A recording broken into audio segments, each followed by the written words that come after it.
मैं एक अनाथ आश्रम में काम करती थी। वहाँ मेरी एक लड़की से दोस्ती हो गई। वो मुझसे रोज़ कहती कि दीदी आप मेरी जगह पर सो जाएं, मुझे बहुत दर्द होता है। मुझे लगा शायद उसको उसका बिस्तर पसंद नहीं। मैंने उसका बिस्तर बदलवा दिया, लेकिन उसने मुझसे दूसरे दिन फिर से यही बात कही। इस बार मैंने उसकी बात मान ली और मैं उसकी जगह पर सो गई। मुझे सोए हुए कुछ ही देर हुई थी कि अचानक, कभी कभी हमें अपनी आंखों देखी बातों पर भी यकीन नहीं होता, क्योंकि आज के दौर में इंसान सिर्फ वही करता है जिसमें उसका फ़ायदा हो। बिना अपने फ़ायदे के कोई किसी की मदद भी नहीं करना चाहता। मेरा नाम मंजू है। मेरी उम्र इस समय 35 साल थी। मैं अपने घर में अपनी माँ के साथ रहती थी। हम दोनों का एक दूसरे के अलावा इस दुनिया में और कोई सहारा नहीं था। मेरे पति का कुछ साल पहले देहांत हो चुका था।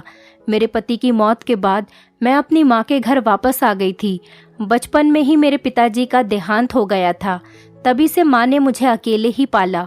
मेरी शादी के बाद मेरी माँ भी अकेली रहती थी। मैं उनकी इकलौती औलाद थी। मेरी ससुराल में मेरे सास ससुर और एक देवर ही था। मेरे सास ससुर मुझसे कभी कभी मिलने आ जाया करते थे। मेरे पति के देहांत के बाद मेरे देवर ने मुझसे शादी के लिए कहा, लेकिन मैंने उसे मना कर दिया, क्योंकि मुझे अब शादी करनी ही नहीं थी। मुझे मेरी माँ के साथ रहना था, क्योंकि उन्होंने अपनी पूरी जिंदगी सिर्फ मेरे लिए ही जी थी। अब मेरा फर्ज था मैं उनके लिए कुछ करूं, उन्हें बुढ़ापे में आराम दूं।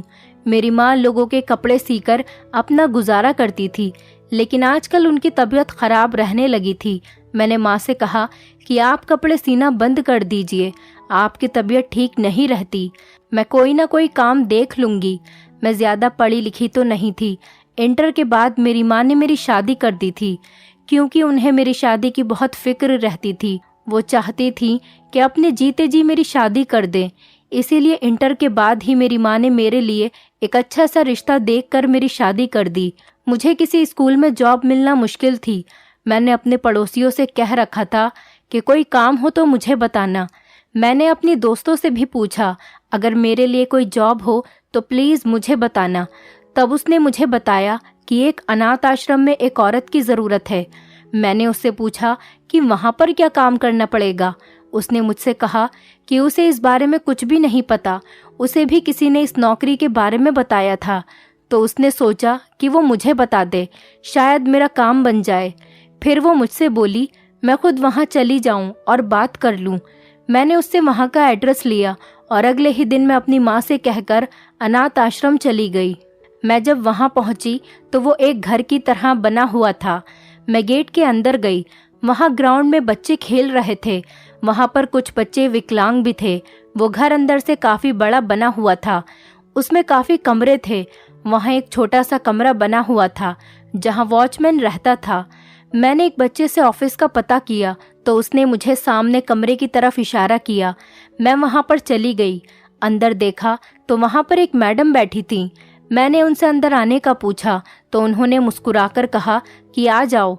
मैंने उन्हें बताया कि मैं नौकरी के लिए आई हूँ। उन्होंने मुझसे मेरा नाम, मेरी पढ़ाई के बारे में पूछा तो मैंने उन्हें सब कुछ बता दिया। उन्होंने मुझसे कहा कि ठीक है, तुम कल से काम पर आ जाना, लेकिन हमारे यहाँ जो लेडीज़ काम करती हैं उन्हें यहीं पर रुकना पड़ता है। सिर्फ संडे में ही वो अपने घर जाती हैं। मुझे उनकी ये बात सुनकर माँ का ख्याल आया। मैं अपनी माँ को घर पर अकेला कैसे छोड़ सकती हूँ? उनकी तो तबीयत भी ठीक नहीं रहती। मैंने मैडम से कहा क्या रुकना ज़रूरी है, मैं रोज़ नहीं आ सकती? तो उन्होंने मुझसे मना कर दिया। कहा कि यहाँ हर समय बच्चों की देखभाल करनी पड़ती है, उनके पास हर समय किसी न किसी का रहना ज़रूरी होता है। वैसे यहाँ तुम्हारे अलावा 2-3 लड़कियाँ और हैं, लेकिन उन्हें और भी काम होते हैं। मैंने मैडम से पूछा यहाँ पर मुझे क्या काम करना होगा? मैडम ने कहा यहाँ तुम्हें रुकना पड़ेगा, क्योंकि बच्चों को खाना खिलाने की और पिलाने की जिम्मेदारी तुम्हारी ही होगी और तुम्हें बच्चों का ख्याल रखना होगा। इसके अलावा और कोई काम नहीं। मैंने उनसे और कुछ बातें की और फिर मैं वहाँ से उठकर अपने घर आ गई। मुझे वहाँ रुकने पर कोई एतराज़ नहीं था, लेकिन अपनी माँ की फिक्र थी। मैं उन्हें अकेला नहीं छोड़ सकती थी। जब मैं घर आई तो माँ ने मुझसे पूछा कि क्या हुआ, तुम नौकरी के लिए गई थी ना, नौकरी मिली या नहीं? मैंने माँ को सब कुछ बता दिया। माँ ने कहा अगर तुम्हें ये नौकरी पसंद आई है और पैसे भी सही मिल रहे हैं तो तुम ये नौकरी कर लो, मेरी फिक्र मत करो, मैं अकेले रह लूँगी। मैंने उनसे कहा कि आपके लिए खाना कौन बनाएगा, मुझे वहाँ 24 घंटे रहना होगा। माँ ने कहा तुम फिक्र मत करो, मैं अपने लिए खाना खुद बना लूँगी, वैसे भी मैं सारा दिन खाली ही तो रहती हूँ। तुमने मेरा सिलाई का काम भी छुड़वा दिया है, क्या मैं अपने लिए खाना भी नहीं बना सकती?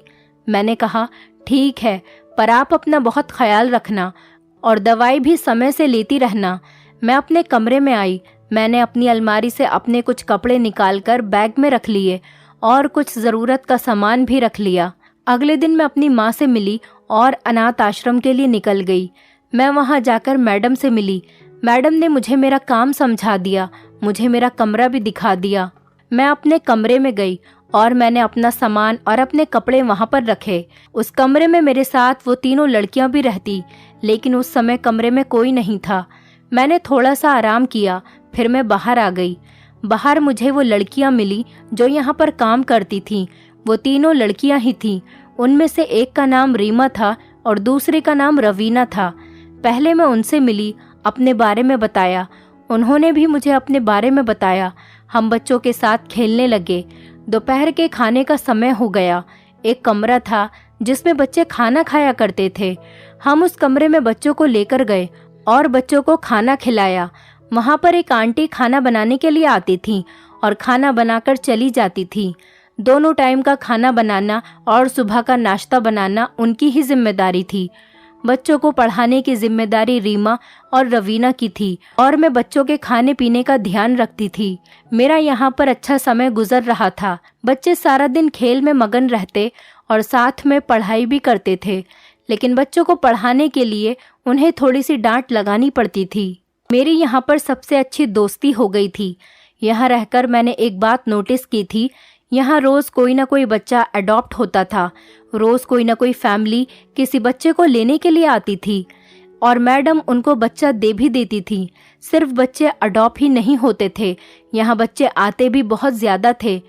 कुछ लोग थे जो अनाथ बच्चों को यहाँ लेकर आते थे ताकि उनकी अच्छे से देखभाल हो सके।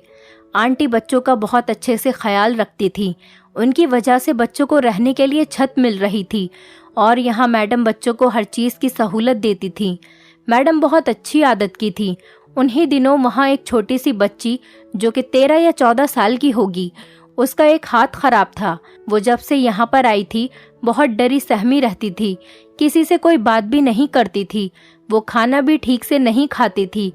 एक दिन मैंने उसे अपने हाथ से खाना खिलाया और उससे पूछा कि वो किसी से बात क्यों नहीं करती।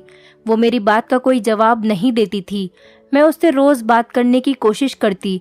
अब वो मुझसे थोड़ी थोड़ी बात करने लगी थी। अब वो अक्सर मेरे साथ ही रहती थी। वैसे तो मैं सारे ही बच्चों के साथ प्यार से रहती थी। मैं जानती थी कि बच्चों के दिल बहुत कमज़ोर होते हैं, छोटी छोटी बात को अपने दिल से लगा लेते हैं। उस लड़की के साथ मेरी अच्छी दोस्ती हो गई थी। एक दिन वो लड़की बहुत घबराई हुई मेरे पास आई और कहने लगी कि दीदी आप मेरी जगह पर सो जाया करें, मुझे सोने के बाद बहुत दर्द होता है। मैंने उससे पूछा तुम्हें अपनी जगह पर क्या परेशानी है? उसने मुझे कोई जवाब नहीं दिया। मुझसे यही कहती रही कि दीदी आप मेरी जगह पर सो जाया करें, मुझे बहुत दर्द होता है। मैंने कहा ठीक है, तुम फिक्र मत करो, मैं कुछ करती हूँ। मैंने सोचा शायद कोई बच्चा होगा जो उसे रोज़ाना परेशान करता होगा, मुझसे इसीलिए अपनी जगह बदलने को कह रही है। मैंने रीमा से कहकर उसकी जगह बदलवा दी और मैं बच्चों के साथ जाकर बैठ गई। हमारा कमरा बच्चों के कमरों से दूर था। उस अनाथ आश्रम में 40-50 के करीब बच्चे थे। लड़कियों का कमरा अलग था और लड़कों के कमरे अलग थे। मैडम हर चीज़ का वहाँ खुद ख्याल रखती थी और बच्चों के लिए हर तरीके की सहूलियत थी। हम लोगों ने रात का खाना खाया और अपने कमरे में जाकर सो गए। अगले दिन जब मैं उठी तो रोज़ की तरह अपने कामों में लग गई। जब दोपहर का खाना खाने का समय हुआ, मैं पिंकी के पास गई। मैंने उससे जाकर पूछा अब तो तुम्हें अच्छे से नींद आई होगी, अब तो मैंने तुम्हारी जगह भी बदलवा दी थी। लेकिन वो बाकी दिनों की तरह आज भी उदास थी। उसने मुझसे अभी भी वही बात कही कि दीदी आप मेरी जगह पर सो जाया करें, मुझे बहुत दर्द होता है। मैंने उससे पूछा अब कैसा दर्द, क्या अभी भी तुम्हें किसी बच्चे ने परेशान किया है? इतने में मैडम मेरे पास आ गई। उसने मुझे कोई जवाब नहीं दिया और वो अपने कमरे में चली गई। अब जब भी पिंकी मुझसे मिलती मुझसे यही बात कहती, लेकिन मैं उसकी बात को टाल देती। मुझे लगा शायद वो यहाँ रहना ही नहीं चाहती, इसीलिए वो मुझसे ये बात कहती है। लेकिन मैं ये भी सोचती थी कि उसे यहाँ क्या परेशानी हो सकती है, यहाँ तो सब बच्चे बहुत खुश रहते हैं। फिर मैंने सोचा क्यों ना आज मैं पिंकी के बिस्तर पर सोकर देखूं, सब पता चल जाएगा वो झूठ बोलती है या फिर सच। आज हम लोगों ने रात का खाना खाया, उसके बाद मैं पिंकी के पास गई। मैंने पिंकी को अपने कमरे में अपने बेड पर सुला दिया और मैं उसकी जगह जाकर लेट गई। थोड़ी देर बाद ही मुझे नींद आ गई। अभी मुझे सोए हुए कुछ ही देर हुई थी, मुझे ऐसा लगा कि किसी ने मेरे पैरों को छुआ हो। मैंने अपने पैर चादर के अंदर कर लिए। फिर अचानक से मुझे एक चुभन सी हुई। मैंने चादर हटाकर देखा तो मुझे वहाँ कुछ लोग नजर आए। वो लोग आपस में कुछ बातें कर रहे थे, लेकिन मैं उन्हें ठीक से नहीं देख सकी। उससे पहले ही मैं बेहोश हो गई। अगली सुबह जब मैं उठी तो मैं अपनी जगह पर ही सो रही थी। मेरे सर में हल्का सा दर्द था, आंखें लाल हो रही थी। मुझे अपनी तबीयत कुछ खराब लग रही थी। मैंने उठकर हाथ मुंह धोया और नाश्ता किया और दवाई ली और रोज की तरह अपने कामों में लग गई, क्योंकि मुझे रात के बारे में कुछ भी याद नहीं था। दोपहर के समय पिंकी मेरे पास आई और मुझसे पूछने लगी कि दीदी, क्या आपको भी दर्द हुआ था? मैंने उससे कहा, मुझे कोई दर्द नहीं हुआ, तुम सिर्फ मुझसे बहाना करती हो। आज से तुम अपनी जगह पर ही सोओगी और आगे से मुझसे ऐसी कोई बात भी नहीं करना। वो अपना छोटा सा मुंह लेकर कमरे में चली गई। मैं सोचने लगी कि आखिर मेरे साथ रात में हुआ क्या था, मुझे कुछ याद क्यों नहीं आ रहा था। अगले दिन संडे था। मैं अपने घर अपनी माँ से मिलने चली गई। जब मैं घर पहुंची तो मेरी माँ मुझे देखकर बहुत खुश हुई और मुझसे मेरी नौकरी के बारे में पूछने लगी कि मैं वहाँ खुश तो हूँ ना, मुझे ज़्यादा काम तो नहीं करना पड़ता। मैंने अपनी माँ को वहाँ के बारे में सब कुछ बताया और खर्चे के पैसे माँ के हाथ में दिए। मेरी माँ बहुत खुश हुई और मुझे दुआएं देने लगी।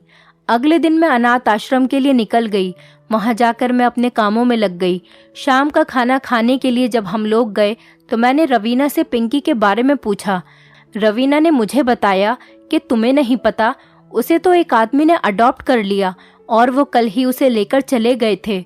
मैं ये सुनकर बहुत उदास हुई, क्योंकि मैं पिंकी के बहुत करीब हो गई थी। लेकिन कहीं ना कहीं मुझे इस बात की खुशी भी हुई कि पिंकी को माता पिता मिल गए होंगे और अब वहाँ वो अच्छा जीवन व्यस्त करेगी। अब वो पढ़ लिख कर अपने जीवन में कुछ बन जाएगी। मुझे पिंकी की बहुत याद आती थी, लेकिन मैंने और बच्चों में अपने आप को बिजी कर लिया था। यहाँ मुझे एक बात बहुत हैरान करती थी। यहाँ रोज़ाना बहुत बच्चे आते थे और रोज़ाना ही बहुत से बच्चे अडॉप्ट कर लिए जाते थे, वरना लोग अनाथ बच्चों को गोद लेना नहीं चाहते और अगर लेकर भी जाते हैं तो उन्हें नौकर बनाकर रखते हैं। लेकिन यहाँ तो रोज़ाना बहुत अडॉप्शन होते थे और हर आदमी बच्चे को अपनी संतान बनाकर ही लेकर जाता था। मुझे ये बात बहुत परेशान कर रही थी। मैं जानना चाहती थी कि आखिर मसला क्या है, लेकिन यहाँ किसी से कुछ पूछ भी तो नहीं सकती थी। अगर मैं ज़्यादा छानबीन करती तो मेरी नौकरी खतरे में आ जाती और मुझे इस नौकरी की बहुत ज़्यादा ज़रूरत थी। अगर मेरी ये नौकरी भी छूट जाती तो पता नहीं मुझे कहीं और नौकरी मिलती भी या नहीं।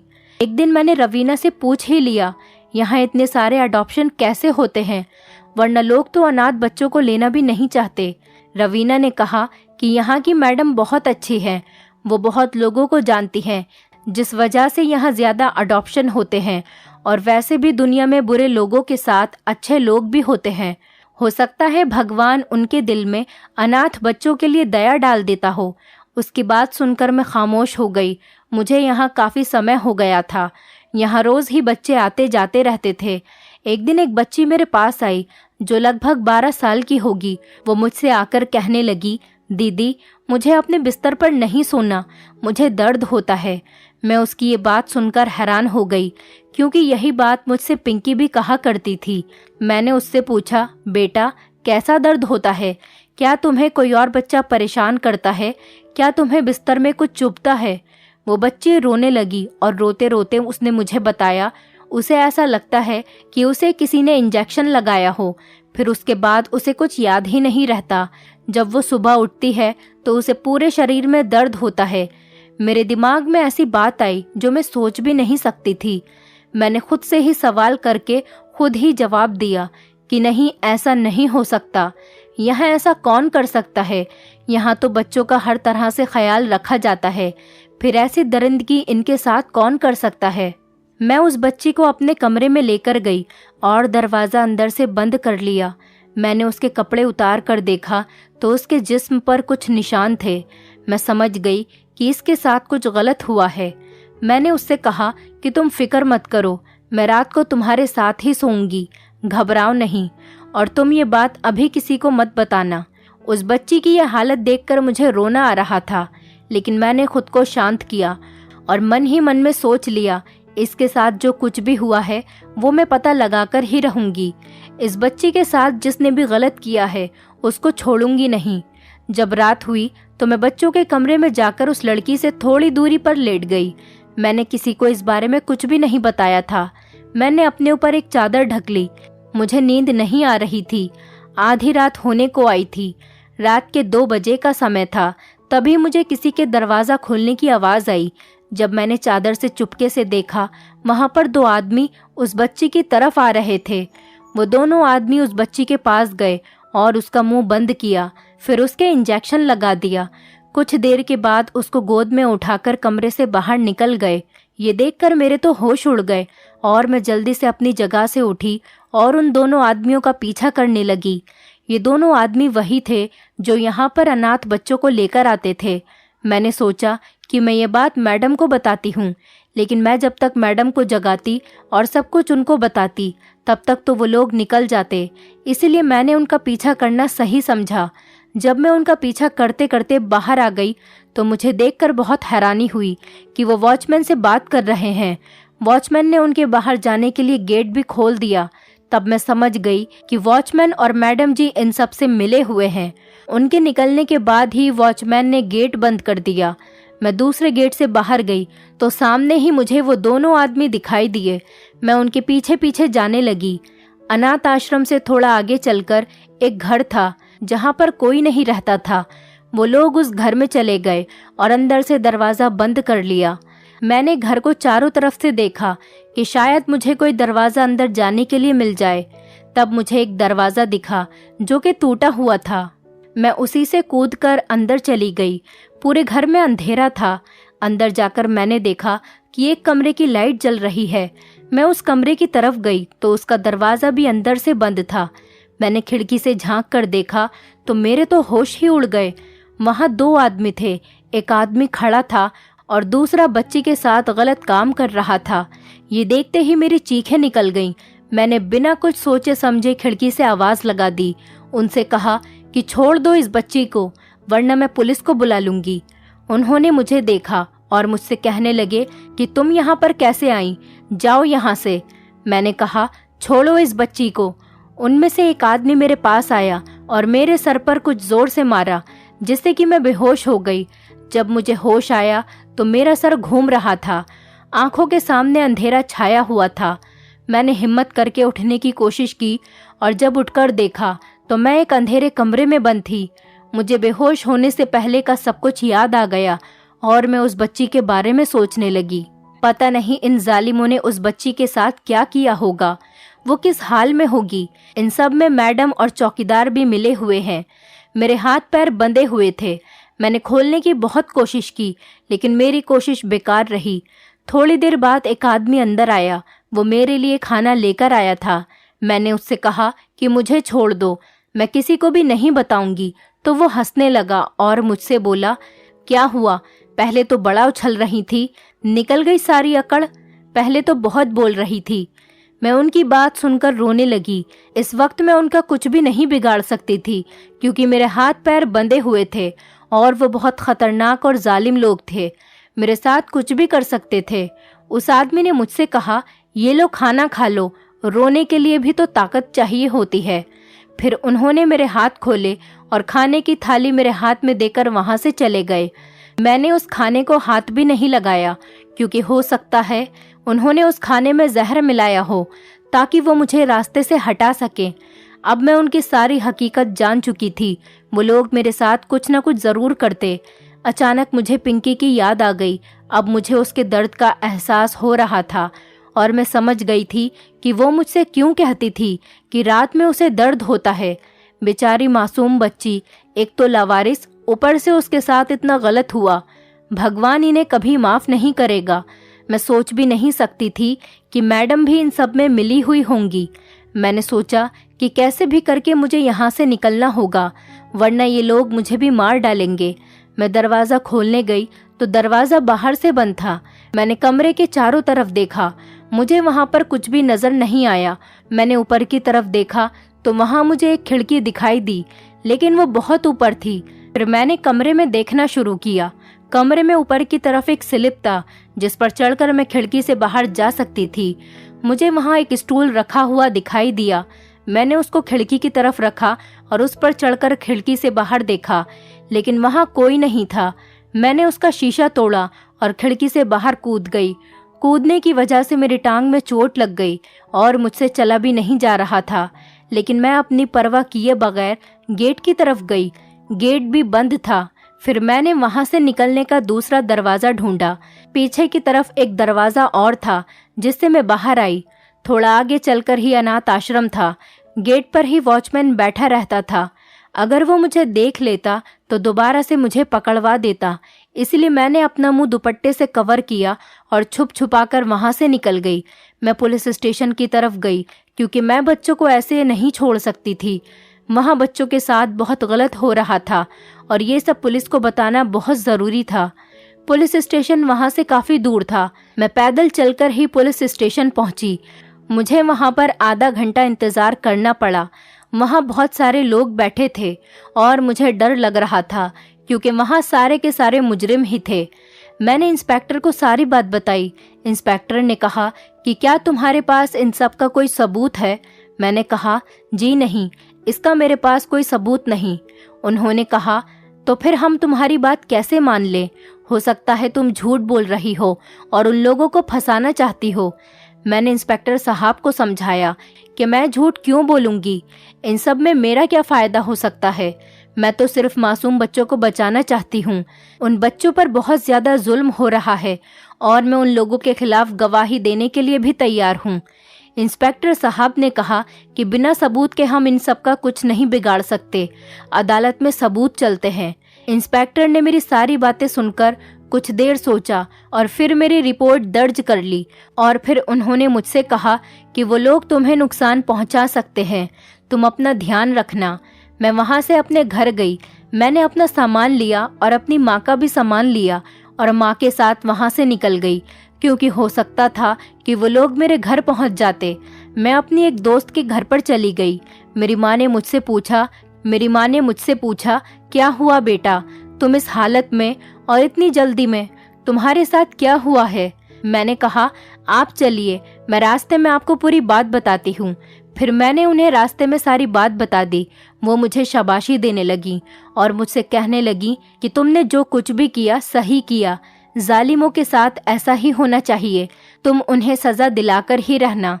कुछ दिनों बाद पुलिस वहाँ पर भेस बदल कर गई। उन्होंने मैडम से बात की कि उन्हें एक बच्ची चाहिए और वो उस बच्ची को विदेश ले जाकर बेच देंगे, जिसके लिए वो मुंहमांगी रकम देने को तैयार हैं। मैडम ने भी बच्ची देने की हामी भर ली और बात करते करते उनसे ये भी कहा कि आपको और बच्चे चाहिए हों तो वो भी मिल जाएंगे आपको हमारे यहाँ। हम बच्चों से हर तरीके का काम करवा लेते हैं। पुलिस वालों ने सब कुछ रिकॉर्ड कर लिया और वो वहाँ से आ गए। अगले दिन उन्होंने वहीं पर छापा मार दिया। मैडम, वॉचमैन और उन 2 आदमियों को भी गिरफ्तार कर लिया। वहाँ जो लड़कियाँ काम करती थीं, उन्हें भी इन सब के बारे में कुछ भी नहीं पता था। मैडम के कमरे की तलाशी ली तो वहाँ उनके खिलाफ सारे सबूत मिल गए। इसके साथ साथ पुलिस को मैडम के ऑफिस से ड्रग्स भी मिले, जिससे पता चला कि वो ड्रग्स का भी कारोबार करती हैं। उन्हें अदालत में पेश किया गया। अदालत में पता चला कि वो मासूम बच्चों की ब्लू फिल्म्स भी बनाती हैं, जिसे वो बाहर देश में बेच देती हैं और इससे वो करोड़ों रुपये कमा रही थी। और जो लोग बच्चों को अनाथ आश्रम से अडॉप्ट करने आते थे उन्हें अडॉप्ट नहीं करते थे, बल्कि उन्हें बेचने के लिए लेकर जाते थे। और जिन आदमियों ने मुझे वहां पर बंद किया था वही आदमी अच्छे और खूबसूरत बच्चे लेकर वहां पर आते थे। वो इस बात का खास ध्यान रखते थे कि बच्चे अनाथ हों, उनके आगे पीछे कोई पूछने वाला नहीं हो, ताकि वो जैसा चाहे उनके साथ वैसा कर सके। मैंने उनके खिलाफ गवाही दी, उन सबको सजा हो गई और अब उस अनाथ आश्रम की जिम्मेदारी अदालत ने मुझे दे दी। मैंने वहाँ बच्चों को बहुत अच्छे से रखा था, उनका पूरे तरीके से ख्याल रखती थी। बच्चे भगवान का रूप होते हैं, लेकिन कुछ लोगों के पास शायद दिल ही नहीं होता। लोग पैसों की खातिर इतना गिर सकते हैं, मैं कभी सोच भी नहीं सकती थी। अब वहाँ बच्चे बहुत खुश रहते थे। कोई बच्चों को अडॉप्ट करने के लिए भी आता तो मैं उनसे उनकी सारी इन्फॉर्मेशन लेती, बाद में ही किसी बच्चे को देती थी, क्योंकि मैं नहीं चाहती थी कि कोई भी किसी बच्चे के साथ कुछ गलत करे।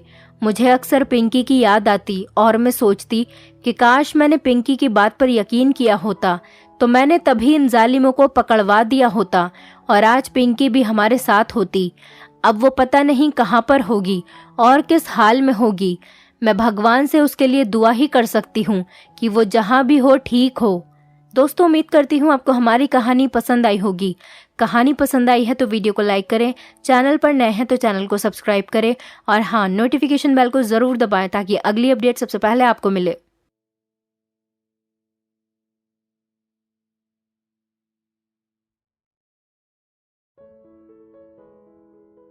मेरा नाम अंजना है।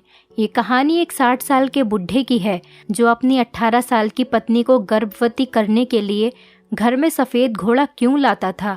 सुनकर आपकी जान निकल जाएगी। मैं अंजना, मुझे बचपन से ही पढ़ने लिखने का बहुत शौक था। मेरे माता पिता ने भी हमेशा मुझे बहुत सपोर्ट की थी। वो मुझे पढ़ा लिखा कर एक अच्छा और काबिल इंसान बनाना चाहते थे। मैंने 10वीं पास कर लिया था और अब 11वीं कक्षा के लिए अच्छे स्कूल में एडमिशन लेने की पूरी कोशिश कर रही थी। मैंने शहर में एक अच्छे और बड़े स्कूल में एडमिशन लिया और पूरे दिल और दिमाग के साथ मेरी पढ़ाई जारी रखी। मैंने अपनी शिक्षा को पाने में कोई कसर नहीं छोड़ी थी और पूरी कोशिशों के बाद मैंने अपनी पढ़ाई को जारी रखा था। मैंने स्कूल में कभी कोई क्लास मिस नहीं की थी, जबकि दूसरी तरफ बाकी लड़कियों को पीरियड मिस करते देखा। और स्कूल की कैंटीन के बाहर मोबाइल पर हर वक्त लगा देखकर मुझे बड़ी हैरानी होती थी कि न जाने ये किस घर की लड़कियां होती हैं जिनके माता पिता उनके लिए इतनी मेहनत और मशक्क़त करते हैं और स्कूल की इतनी महंगी महंगी फ़ीस भरते हैं ताकि हमारी बेटियां पढ़ लिख कर काबिल इंसान बने। लेकिन ये सब तो यहाँ खूब मज़े करने में मगन हैं, जबकि मैं तो एक गांव की लड़की थी और अच्छे कॉलेज से डिग्री हासिल करने के लिए मेरे पिता ने मुझे शहर अपने मामा के घर पढ़ने कुछ सालों के लिए भेजा हुआ था। मेरे मामा और मामी भी बहुत अच्छे थे। मैं एक दिन अपनी किताबों में खोई हुई थी। मेरे कंधे पर हाथ मारकर बिंदिया हंसकर कहने लगी, क्या यार, तुम हर वक्त किताबों में घुसी रहती हो, कभी किताबों की दुनिया से बाहर निकलकर तो देखो, दुनिया कितनी हसीन और खूबसूरत है। हाय ये जवानी की रंगीनियाँ। वो बड़े प्यारे शब्दों से मुस्कुराते हुए कहने लगी। बिंदिया मेरे मामा की इकलौती और लाडली बेटी थी, जो मेरी बहुत अच्छी सहेली और कज़न भी थी। मैंने कहा, नहीं यार, तुम नहीं जानती मेरे लिए पढ़ लिख कर कुछ बनना कितना ज़रूरी है। मेरे माता पिता की मुझसे बहुत उम्मीदें जुड़ी हैं। वो मुझे घूरती हुई बोली, बस करो यार, कहाँ मम्मी पापा लेकर बैठ गईं। अब तुम भी मुझे लेक्चर दोगी। ये पढ़ाई वढ़ाई मेरे तो बस की बात नहीं है और ना ही मुझे कोई शौक है। ये तो ज़बरदस्ती मैंने मम्मी पापा के कहने पर कॉलेज में एडमिशन ले लिया है, वरना मुझे पढ़ने लिखने का कोई शौक नहीं है। वो ये कहकर मोबाइल चलाते हुए बिस्तर पर लेट गई। इतनी देर में मामी आ गईं और कहने लगी, अरे तुम दोनों अब तक जाग रही हो, चलो सो जाओ, वरना सुबह कॉलेज के लिए लेट हो जाओगी। वो दूध के गिलास हम दोनों के लिए टेबल पर रखकर वहाँ से चली गईं। दूध पीकर हम दोनों भी सो गए। आधी रात के वक्त मुझे खुसपुस हल्के हल्के किसी के बोलने की आवाज़ मेरे कानों में आई। अचानक मेरी आँख खुली तो बिंदिया मोबाइल पर किसी से गप्पे मार रही थी। मुझे लगा उसके कॉलेज की कोई दोस्त होगी। मैं चुपचाप दूसरी करवट लेकर लेटी हुई थी। बचपन की जासूसी की आदत से मजबूर मैं चुपकर सोने का नाटक करके बिंदिया की बातें सुनने लगी। बिंदिया कह रही थी, जान तुम फिर कब मिलने आओगे? तब हम दोनों शॉपिंग के लिए जाएंगे। मुझे ये सारी बातें सुनकर झटका लगा। ये तो कोई लड़का है। बिंदिया किसी लड़के से बातें कर रही है, ये कोई दोस्त नहीं है। मैं घबराने लगी। मुझे तो पता था कि बिंदिया थोड़ी चुलबुली और चंचल लड़की है, लेकिन वो इस तरह किसी लड़के से बातें क्यों कर रही है, मुझे हरगिज मालूम नहीं था। जब सुबह सुबह हम दोनों कॉलेज के लिए रेडी होकर मामा की गाड़ी में बैठकर रवाना हुए, मुझे रात से बेचैनी थी कि बिंदिया आखिर ये सब क्यों कर रही है, वो भी मामा मामी के पीठ पीछे। मैंने ठान ली थी कि आज बिंदिया से सच मालूम करके ही रहूंगी। बिंदिया मुझसे 1 साल छोटी थी। मैं बीए सेकेंड ईयर में और वो फर्स्ट ईयर में थी। मैं कैंटीन में बैठी यही सब सोच रही थी। इतने में बिंदिया की आहट से मैं चौंक गई। क्या हुआ, डर क्यों गई? मैं कोई भूत थोड़ी हूँ। वो कहने लगी, अच्छा सुनो अंजना, तुम आज अकेले ही घर चली जाना, मुझे थोड़ा सा काम है और काम से मुझे उस दोस्त के घर जाना है। मुझे घर आने में थोड़ा लेट हो जाएगा तो मम्मी को बता देना, मैं घर शाम तक आ जाऊंगी। ये बात कहकर वो चली गई। मैं उसे आवाज़ लगाती रही कि सुनो बिंदिया, मेरी बात तो सुनो। मैं पुकारती रही और वो वहाँ से चली गई। मैं सोच में पड़ गई, ज़रूर बिंदिया कुछ तो गलत कर रही है, मुझे उसे रोकना होगा, कहीं वो नासमझी में कोई गलत कदम ना उठा ले। क्या मैं मामी या मामा से इस बारे में बात करूं? नहीं नहीं, अभी नहीं, पहले बिंदिया से ही इस बारे में बात करती हूँ। पहले बिंदिया से सच तो मालूम हो जाए, कहीं मैं जल्दबाजी में उस बेचारी पर कोई इल्ज़ाम लगाकर उसको बदनाम न कर दूं। मैं ये सोचकर बात को नज़रअंदाज कर गई। मैंने घर पहुंचकर मामी से बिंदिया का कहा कि वो आज देर से घर आएगी, उसे अपनी दोस्त के घर कुछ काम था, और मैं खाना खाकर अपने कमरे में चली गई थी। शाम के 5 बज रहे थे। बिंदिया अभी तक घर वापस नहीं लौटी थी। मुझे उसकी फिक्र होने लगी थी। इतनी देर में कमरे में बिंदिया की आवाज़ आई, यार मैं बहुत थक गई हूँ, क्या तुम मेरे लिए 1 कप चाय बना दोगी? वो बहुत थकी हुई लग रही थी। मैंने पूछा, कहाँ से आ रही हो बिंदिया, तुम कहाँ पर थी? वो मुझे घूरने लगी और बोली, यार क्या हो गया है तुम्हें, तुम फिर से मेरी मम्मी बन गई हो? तुम तो ऐसे पूछ रही हो। मैं अपने दोस्त के साथ शॉपिंग के लिए गई थी। मुझे उसकी रात की शॉपिंग वाली बात याद आ गई। मैंने कहा, कौन सी दोस्त? वो दोस्त कोई लड़की है या लड़का? मैंने उससे सवाल करते हुए पूछा। वो जोर जोर से हंस पड़ी और कहने लगी, अच्छा तो तुम रात को छुपकर मेरी और जीत की बातें सुन रही थी। मैं उसे तसल्ली से देखकर बहुत हैरान थी और मैंने पूछा, ये जीत कौन है? क्या मामा और मामी जानते हैं जीत के बारे में? वो हंसकर कहने लगी, नहीं नहीं, अभी तो नहीं जानते हैं, लेकिन कुछ दिनों बाद जान जाएंगे। मैंने कहा, क्या मतलब है तुम्हारा? तो वो कहने लगी, अरे यार तुम तो मेरी इतनी फिक्र कर रही हो, जीत कोई ऐसा वैसा लड़का नहीं है, वो बहुत अच्छा है। मैं जल्द ही मम्मी पापा से उसके बारे में बात करूंगी और मुझे यकीन है वो भी जीत के रिश्ते के लिए कभी इनकार नहीं करेंगे, और आखिर फिर मैं उनकी इकलौती और लाडली औलाद हूँ। वो मुझसे कहने लगी, मम्मी पापा ने मेरी कभी कोई बात नहीं टाली है, फिर इस बात को कैसे टाल सकते हैं?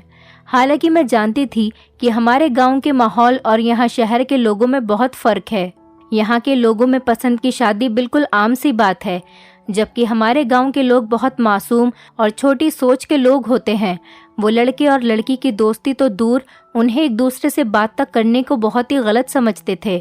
शायद मैं यूं ही बेवजह बिंदिया को गलत समझ रही थी। शायद मेरा ताल्लुक गांव से है, इसीलिए मुझे बिंदिया और जीत की दोस्ती पर हैरत हो रही थी। फिलहाल दिन यूं ही गुजर रहे थे, लेकिन मेरा दिल ना जाने क्यों बिंदिया के लिए बहुत फिक्रमंद था, जबकि वो तो मुझे अब जीत से जुड़ी हर बात बताने लगी थी। उसकी दोस्ती जीत के साथ बहुत ज़्यादा बढ़ रही थी। उसके साथ छुप छुप कर मिलना, रात रात भर उससे फ़ोन पर बातें करना, मुझे हर पल बस यही फिक्र लगी रहती थी कि मामा मामी ने अगर इस रिश्ते के लिए इनकार कर दिया तो बिंदिया का क्या होगा। नहीं नहीं, ऐसा नहीं हो सकता। बिंदिया जीत के लिए दीवानी हो गई है, वो कहीं कोई गलत कदम न उठा ले। 1 साल गुजर चुका था। मामा मामी बहुत मायूस थे। मैं छुट्टियों पर अपने गांव अपने माता पिता के पास जा रही थी, लेकिन उस 1 साल में मामा मामी और बिंदिया के साथ जो हालात गुजरे, मुझे उस पर बेहद अफसोस था। मामा मामी का लगाव बिंदिया के जाने के बाद मेरे साथ बहुत बढ़ गया था, लेकिन मैं भी मजबूर थी। कॉलेज की छुट्टियां चल रही थी और मेरी माँ की गांव में बहुत तबीयत खराब हो गई थी। मुझे जाना पड़ा। स्टेशन पर मामा मुझे सामान के साथ ट्रेन में बैठाते हुए रोने लगे। वो बहुत मायूस नज़र आ रहे थे कि बिंदिया के बाद तुम ही मेरे लिए और बिंदिया की मम्मी के लिए बेटी जैसी थी, और अब तुम भी जा रही हो। चलो ठीक से जाना, मैं भी तुम्हारे साथ चलता, लेकिन तुम तो जानती हो तुम्हारी मामी एक माँ होने के नाते बिंदिया के बाद बहुत अकेली हो गई हैं। मैं यहाँ उसे अकेला नहीं छोड़ सकता। अपनी माँ और पिताजी से मेरा नमस्ते कहना और अपना बहुत ख्याल रखना। वो चले गए। कुछ देर बाद ट्रेन चल पड़ी। मैं सारे रास्ते बिंदिया के ख्यालों में गुम थी। मुझे भी काफ़ी सदमा लगा था कि बिंदिया ने जो किया वो वाकई हमने कभी अपने दिमाग में भी नहीं सोचा था। मैं गांव पहुंच चुकी थी। मैं अपने घर लौटकर बहुत खुश थी। मेरे माता पिता मुझे देखकर बहुत खुश हुए। मेरी माँ की तबीयत तो समझो मेरे आने से ही बिल्कुल ठीक हो चुकी थी। माँ को भी बिंदिया के बारे में जानकर बहुत अफसोस हुआ। मुझे आराम की सख्त ज़रूरत थी। मैं अपने कमरे में आराम के लिए लेट गई।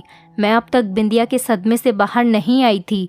मुझे नहीं मालूम था गांव आकर मेरे सर पर बहुत ही जल्द आसमान टूट पड़ेगा। यहाँ तो शहर से भी बहुत ही अलग माहौल था। औरतों का पर्दों में रहना, औरतों पर जुल्म सितम और नीची जात ऊंची जात, ये सब बहुत रिवायती और मामूली समझा जाता था। मैं काफ़ी थकी हुई थी। मैं उठकर नाश्ता करने के लिए माँ के पास जा रही थी। माँ को सवेरे ही उठने की आदत थी।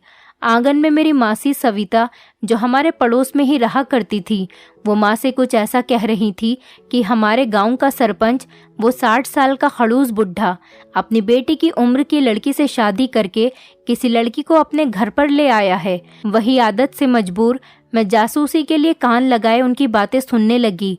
वो माँ से कह रही थी कि सुना था वो बुढ़ा बांझ है, इसीलिए अब तक उसने शादी नहीं की, लेकिन सुना है उसकी बीवी तो अब गर्भवती भी है। इतनी देर में मेरी माँ ने मुझे आवाज़ लगाई कि अंजना देखो कौन आया है, यहाँ आओ, सविता मासी आई हैं तुमसे मिलने के लिए। मैं फ़ौरन भागकर चली आई। सविता मासी मुझे देखकर कहने लगी, मेरी बच्ची कितनी बड़ी हो गई है और प्यारी भी। वो मेरे सर पर प्यार करते हुए बोली, और सुनाओ बेटी, शहर में सब ठीक है मामा मामी? मैंने कहा, जी सब लोग ठीक हैं मासी, और आप सुनाइए, आपकी तबीयत ठीक है? वो कहने लगी, हाँ बेटा, हमारा तो बुढ़ापा है, तबीयत का तो ऐसा ही रहता है। अभी मैं ठीक हूँ, अभी मैं ख़राब। उनके जाने के बाद मैं नाश्ता करते हुए माँ से पूछने लगी, माँ वो मासी क्या कह रही थी उस बुढ़े सरपंच के बारे में? वो बांझ है, उसने शादी कर ली, उसकी बीवी गर्भवती, ये सब क्या चल रहा है? माँ ने मुझे डांटा और कहने लगी, तुम आते ही जासूसी करने में लग गई। खबरदार, अगर तुमने कुछ किया इस मामले से दूर रहो। कुछ दिन के लिए आई हो, अपने काम से काम रखो। लेकिन मुझे उसकी बात कुछ समझ नहीं आ रही थी। फिलहाल मुझे खेत देखे हुए काफ़ी दिन हो गए थे। मैं खेतों की सैर के लिए चादर लपेटकर घर से निकली। मुझे बहुत वक्त के बाद खेतों की सैर करना बहुत अच्छा लग रहा था। हर तरफ हरियाली ही हरियाली थी। गांव की औरतें जो कुएं से पानी भरने लगी थी, आपस में वहीं बातें कर रही थी जो सविता मासी हमारे घर आकर माँ को बता रही थी।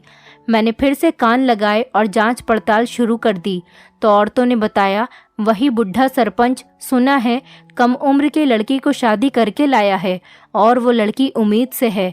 लेकिन समझ नहीं आ रहा, सारी उम्र वो कुंवारा रहा बांझ होने की वजह से, और अब उसे बुढ़ापे में ऐसी कौन सी जवानी सूझी है?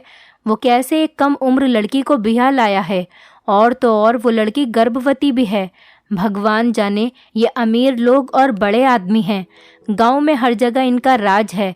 हम छोटे लोगों की क्या मजाल जो इनके मामलात में दखलंदाजी करें। आखिर वो खड़ूस बुढ़ा गांव का सरपंच जो ठहरा, वो तो कुछ भी कर सकता है, और क्या पता दौलत के लालच में आकर उस लड़की ने भी उससे शादी कर ली हो।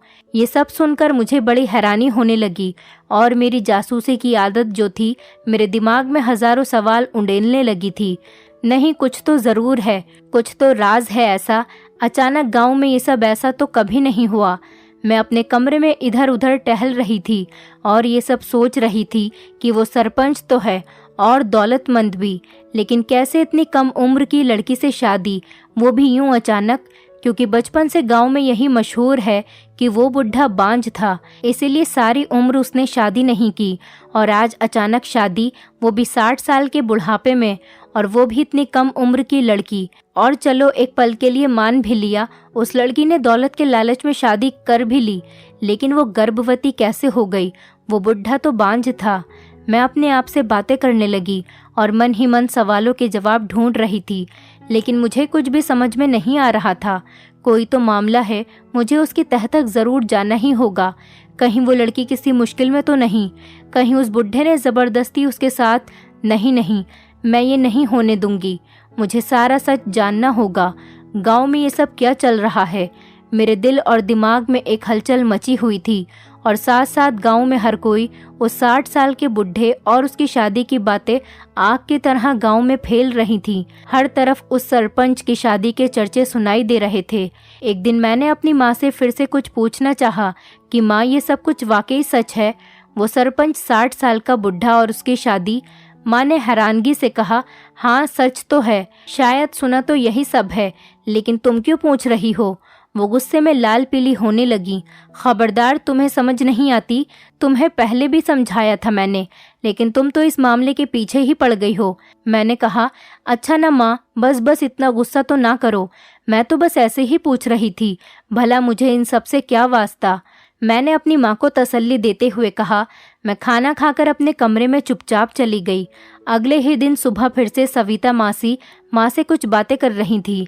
मैंने छुपकर उनकी बातें सुनी तो मेरा शक यकीन में बदल गया। वो कह रही थी, वो बुढ़ा खड़ूस बहुत सख्त दिल है। उसने अपनी बीवी को अपनी हवेली में नहीं बल्कि कहीं जानवरों के बाड़े में रखा हुआ है। मैं सटपटाई। मुझे ये सब कुछ सुनकर झटका लगा। आप ये क्या नई खबर लाई हैं मासी? माँ ने कहा, लेकिन ये सब आपको कैसे पता? वो कहने लगी, वो चमेली है ना जो सरपंच की हवेली में काम करने जाती है, वही बता रही थी। बस ये सुनकर अब तो मुझे इस चमेली से ही मुलाकात करनी थी। मैंने ठान ली थी कि मैं उस लड़की की मदद ज़रूर करूंगी। शायद वो किसी मुश्किल में है, भला इस तरह कौन अपनी बीवी को जानवरों में रखेगा? हैरत है, वो बुढ़ा खड़ूस सरपंच है तो क्या मतलब औरतों पर जुल्म करेगा? ये सब नहीं होने दूंगी मैं। माँ को बिना बताए ही अगले दिन छुपकर पहले सविता मासी के घर गई और कहा, मासी, मुझे उस चमेली से मिलना है। उसका घर कहाँ पर है? वो कहने लगी, भला तुम्हें चमेली से क्या काम है? मैंने कहा, वो काम काज करती है ना। मेरी सहेली की माँ बहुत बीमार है, उसके घर काम के लिए बाई की ज़रूरत है। सविता मासी कहने लगी कि भगवान उन्हें सेहत दे और चमेली का पता बताने लगी। मैं दौड़ी दौड़ी चमेली के घर पहुंची और मैंने उसका दरवाज़ा खटखटाया। अंदर से आवाज़ आई, कौन? आप कौन हैं? मैंने कहा, दरवाज़ा खोलो, मैं एक काम से आई हूँ आपके पास। उसने मेरी आवाज़ सुनकर दरवाज़ा खोला। मैंने कहा, वो दरअसल मुझे आपसे कुछ काम है, क्या मैं अंदर आ सकती हूँ? चमेली मुझे अंदर ले गई। वो एक अच्छी उम्र की सेहतमंद औरत थी। लगभग वो 40 साल से इस हवेली में काम करती थी। मैंने उससे जैसे ही सरपंच के बारे में पूछा, वो घबराने लगी। उसके चेहरे का रंग उड़ गया कि मैं इस सरपंच के बारे में क्यों पूछताछ कर रही हूँ। लेकिन मेरे बहुत कहने पर जब उसने मुझे सारी बात डिटेल से बताई तो मेरे पैरों तले से ज़मीन निकल गई। मैं उसकी बात सुनकर कांप गई कि भला वो ये सब सच कह रही है या फिर कुछ और सच्चाई है। वो कहने लगी, मैडम जी, एक दिन वो शादी करके चोरी चुपके उस लड़की को हवेली में लाए थे जिसकी उम्र लगभग सिर्फ 18 साल है। वो लड़की हमेशा चादर में लिपटी पर्दे में ही रहती थी, लेकिन वो संगदिल बुढ़ा उसे जिस दिन से शादी करके लाया और उसे जानवरों के बाड़े में रखता था। और तो और जुल्म की इंतहा ये देखो, वो हवेली को वारिस देने के लिए, इस लड़की को गर्भवती करने के लिए हर रात एक नई नस्ल का घोड़ा उस लड़की के पास छोड़ आता है, क्योंकि वो खुद तो बांझ है जो खानदान को वारिस नहीं दे सकता। और आज देख लो, वो लड़की देखते ही देखते गर्भवती भी हो गई। ये सुनकर तो मुझ पर खौफ चढ़ गया था। मेरा मुंह खुला का खुला रह गया कि क्या तुम ये सब कुछ सच कह रही हो? मैं उसकी बातों को मोबाइल में रिकॉर्ड कर चुकी थी और मैं ये सब सुनकर वहाँ से चल पड़ी। मुझे पूरा यकीन था वो लड़की ज़रूर किसी मुश्किल में है, लेकिन उसके साथ इस बुढ़े की घिनौनी हरकत में सोच भी नहीं सकती थी कि अमीर लोग इतना भी गिर सकते हैं। मैं सारी रिकॉर्डिंग पुलिस के हवाले करके उस बुढ़े को सलाखों के पीछे करना चाहती थी, लेकिन मुझे कुछ और सबूत अभी इकट्ठे करने थे। मैंने हवेली जाकर उस लड़की से मिलने की बहुत कोशिश की, लेकिन मेरी कोशिश हर बार नाकाम साबित हुई। एक दिन रात के वक्त मैं छुपकर घर से निकली और हवेली की तरफ बढ़ी तो मैं खौफजदा हो गई कि वो बुढ़ा सच में एक घोड़ा लिए इसी बाड़े की तरफ जा रहा था। जहां उस लड़की को रखा हुआ था। अब रोज रात में छुपकर इस बुढ़े की तमाम हरकत को कैमरे में रिकॉर्ड करती। वो हर बार एक नई नस्ल का घोड़ा उस औरत के पास क्यों ले जाता था? अब तो वो गर्भवती भी हो चुकी थी। आखिर ये सब चल क्या रहा था? मुझे जल्दी इस राज से पर्दा उठाना था। आखिर बस मुझे अब सिर्फ उस लड़की से मिलकर ही सारी सच्चाई जाननी थी कि कैसे वो गर्भवती हुई। आखिर उसके साथ इस तरह हर रात एक घोड़े ने गुजारी, और क्यों इस सरपंच ने उसकी जिंदगी को तबाह कर डाला था। एक दिन मैं छुपकर हवेली की तरफ गई और मौका देखकर मैं चमेली की मदद से हवेली के पीछे वाले रास्ते की तरफ, जहां जानवरों का बाड़ा था, मैं उसमें चली गई। उस दिन बुढ़ा सरपंच किसी काम से गांव से बाहर गया हुआ था। मेरे पास ये बहुत अच्छा मौका था। अब मैं इस राज से पर्दा उठा सकती थी। अभी मैंने अंदर कदम ही रखा था, वो लड़की फौरन घबरा गई और मुझे देखकर शायद वो डरने और सहमने लगी।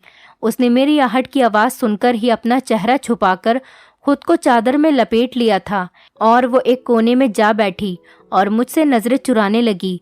मैं उसे घूरने लगी, लेकिन मुझे उसका चेहरा ठीक से नजर नहीं आ रहा था।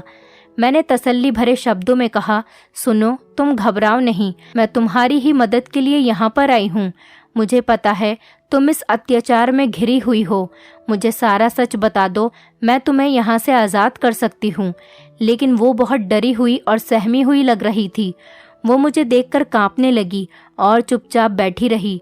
मैंने सोचा, ऐसे तो ये सच बताते हुए हिचकिचाएगी, क्यों न मैं उससे सारे सवालात के जरिए मालूमात हासिल करूं। मैंने छुपकर मोबाइल का कैमरा ऑन किया। मैंने कहा, क्या इस बुढ़े ने तुमसे ज़बरदस्ती शादी करी है? उसने हाँ में सिर हिलाया। फिर मैंने कहा, क्या तुम अभी गर्भवती हो? उसने फिर से हाँ में सिर हिलाया। मेरा अगला सवाल ये था कि क्या वो बुढ़ा एक बांझ है? उसने फिर हाँ में सिर हिलाया। मैंने कहा, क्या वो तुम्हें गर्भवती करने के लिए और ख़ानदान को वारिस देने के लिए घोड़े लाता था इस बाड़े में? उसने कोई जवाब नहीं दिया। मैंने फिर से वही सवाल किया। वो फिर खामोश रही। मैंने कहा, उसकी इस घिनौनी हरकत की सज़ा मैं उसे दिलवाकर रहूंगी। वो चुपचाप बैठी कांप रही थी। मैं फौरन दौड़ती हुई पुलिस के पास पहुंची और सारा सच पुलिस को बता दिया और एक एक करके सारे सबूत पुलिस के हवाले किए। अब मुझे उस दिन का इंतज़ार था जब उस बुढ़े सरपंच को गांव लौटकर आना था और पुलिस ने उसे गिरफ्तार करके सलाखों के पीछे डालना था। मैं बहुत बेसब्री से उस दिन का इंतज़ार करने लगी। अब तो पुलिस वालों को भी हमारे साथ ही गांव वालों के सामने इस बुढ़े को जलील करना था। अचानक उन्हीं कुछ दिनों में मेरे मामा और मामी गांव आ गए थे मुझे लेने के लिए, क्योंकि मेरे कॉलेज की छुट्टियां अब ख़त्म होने को थीं। मामा मामी ने कहा, हमने सोचा दीदी और जीजा से भी मिल लेंगे और तुम्हें भी साथ ही शहर अपने साथ वापस ले जाएंगे। बस इतनी देर में दरवाजे पर दस्तक हुई और खबर मिली कि गांव का सरपंच यहाँ लौट आया है और हमने सब गांव वालों को अपनी हवेली में एक ज़रूरी ऐलान सुनने के लिए दावत दी है। बस ये सुनते ही मैंने पुलिस को इत्तला दी और शाम होते ही सब गांव वाले हवेली में जमा हो गए। मेरे मामा मामी और मेरे माँ बाप इस बात को जानते थे। मैं पुलिस के हाथों उस बुढ़े को गिरफ्तार करवाने वाली हूँ और उस लड़की को आज़ाद करवाने के लिए गांव वाले भी इकट्ठा हो गए थे, क्योंकि मैं सबको इस बुढ़े की घिनौनी हरकत की सच्चाई बता चुकी थी और सारे गांव वाले लड़की को आज़ाद करवाने के लिए मेरे साथ जमा थे।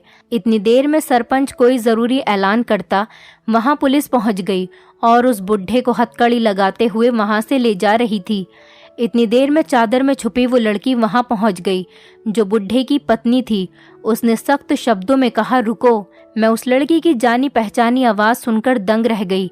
जैसे ही मैंने मुड़कर देखा, मेरे सर पर आसमान टूट पड़ा। मेरी आंखें फटी की फटी रह गईं। वो लड़की कोई और नहीं बल्कि हमारी बिंदिया थी। बिंदिया को अचानक वहाँ इतने दिनों बाद देखकर हम सब पर कयामत ही टूट पड़ी कि ये क्या कर रही है और वो लड़की कहाँ गायब हो गई जो बुढ़े की पत्नी थी। मुझे तो कुछ समझ नहीं आ रहा था। मैं बहुत घबरा गई थी। वहाँ क्या चल रहा था? अचानक बिंदिया और उस लड़की का गायब हो जाना। फिलहाल मैंने पुलिस से कंप्लेंट वापस ली और बुढ़े को छुड़वा दिया। बिंदिया का कहना था कि वो खुद गांव वालों को सारी सच्चाई बताएगी।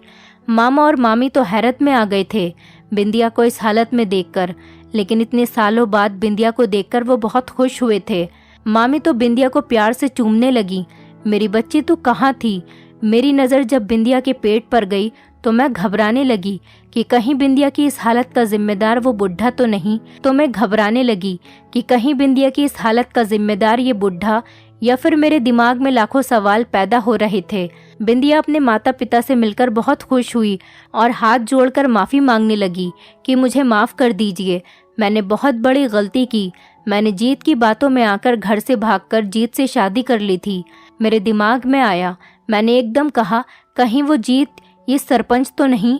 वो कहने लगी, नहीं नहीं, वो एक धोखेबाज लड़का था, उसने मुझे धोखा दिया और इस तरह मैं जब गर्भवती हुई तो इस बच्चे को उसने अपनाना नहीं चाहा। वो मुझे धोखा देकर चला गया था और मैं इस हाल में बुरी तरह फंस चुकी थी। मुझे इस गांव में जीत ही लाया था। मैं यहाँ आने से पहले नहीं जानती थी कि ये गांव मेरी बुआ का गांव है। जब मैं यहाँ आई तो खुद को छुपाकर रहने लगी। कुछ दिनों बाद जब मैं गर्भवती हुई तो जीत मुझे यहाँ अकेले तन्हा बेसहारा छोड़कर चला गया। मैं बहुत अकेली पड़ गई थी, लेकिन उस वक्त मेरी मदद इन्होंने की। उसने सरपंच की उंगली उठाकर इशारा किया।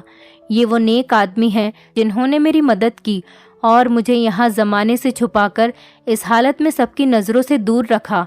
और ये सब मेरे ही कहने पर, क्योंकि मैं ज़माने के सामने नहीं आना चाहती थी, क्योंकि ये दुनिया घर से भागी हुई लड़की को किस नज़र से देखती है ये हम सब अच्छी तरह से जानते हैं। और तो और मैं गर्भवती भी थी। मुझे ज़माने वाले जीते जी मार देते। वो मेरी और जीत की शादी पर यकीन नहीं करते, क्योंकि जब इस बच्चे को उसके सगे बाप जीत ने अपनाने से इनकार कर दिया तो ये ज़माने वाले इस बच्चे को कैसे अपनाते। और वो घोड़े वाली बात, मैंने एकदम सवाल किया तो बिंदिया हंस पड़ी और कहने लगी, मैंने कहा ना कि ज़माना एक मुंह 10 बातें। बस जैसी मेरी इस हवेली में आने की भनक लगी, दुनिया वालों ने उसे अफवाह ही बना दी कि सरपंच की शादी कम उम्र की लड़की और घोड़े के साथ रात, ये वो वगैरह वगैरह। बहुत ही घिनौनी बातें सुनने को मिली। जबकि उस आदमी ने मेरे सर पर बाप बनकर हाथ रखा था और मुझे यहाँ हवेली में छुपा कर रखा। और वो घोड़े उनके अपने हैं, जिसे वो हर रोज़ खरीद कर अपना शौक पूरा करने के लिए यहाँ पर लाते हैं। उनका शौक है घोड़ों को पालना और उनकी देखभाल करना। मैंने कहा, लेकिन बिंदिया, तुम उस दिन क्यों चुप रही जब मैं छुपकर तुम्हारे पास मिलने आई थी? तब भी तुमने मुझे ये सब कुछ नहीं बताया। बिंदिया ने कहा, क्योंकि मेरी गलती थी, इसीलिए मैं तुम्हें देखकर बहुत डर गई थी। तुम्हें यहाँ देखकर मुझे कुछ समझ नहीं आया और मैंने हर बात का हाँ हाँ में जवाब दिया। मैंने सबसे माफ़ी मांगी, क्योंकि किसी को नहीं पता था कि मैं यहाँ पर सब कुछ रिकॉर्डिंग कर रही हूँ। मैं अपनी हरकत पर बहुत शर्मिंदा थी। मैंने गांव के सरपंच से हाथ जोड़कर माफ़ी मांगी। वो कहने लगे, कोई बात नहीं, तुम्हारी जगह कोई भी होता तो वो भी यही करता। हाँ, ये सच है, मैं एक बांझ आदमी हूँ और सारी ज़िंदगी मैंने शादी नहीं की। लेकिन अगर मेरी अपनी औलाद नहीं तो क्या हुआ? इस बच्ची बिंदिया को देखकर मुझे अपनी सगी औलाद जैसा एहसास महसूस हुआ और मैंने उसके सर पर बाप बनकर हाथ रखा और उसे अपनी हवेली में सबसे महफूज जगह बाड़े में रखा, जहाँ कोई भी आता जाता नहीं था। पर ना जाने कैसे उस चमेली को इस लड़की के बारे में पता चल गया और उसने तरह तरह की बातें गाँव में घर घर जाकर आग की तरह फैला दी थी, जबकि सच्चाई उससे बिल्कुल अलग थी। सच कुछ और था और गांव वालों के दिल भी सरपंच जी के लिए बिल्कुल साफ हो चुके थे। वो सब जान गए थे कि हर इंसान जो दिखाई देता है ज़रूरी नहीं वो हर बार गलत हो। कभी कभी बाहर से सख्त दिल रखने वाले लोग अंदर से उतने ही नरम दिल होते हैं। हम लोग बिंदिया को लेकर घर आ चुके थे। हम लोगों ने बिंदिया को माफ़ कर दिया था। वो अपनी गलती पर बहुत शर्मिंदा थी और मुझसे कहने लगी, अंजना, तुम हमेशा मुझे समझाती थी, लेकिन मैं गलत रास्ते पर चल पड़ी थी और अपनी ये गलती की सज़ा इस तरह भुगत चुकी हूँ। मेरी और हिम्मत नहीं है।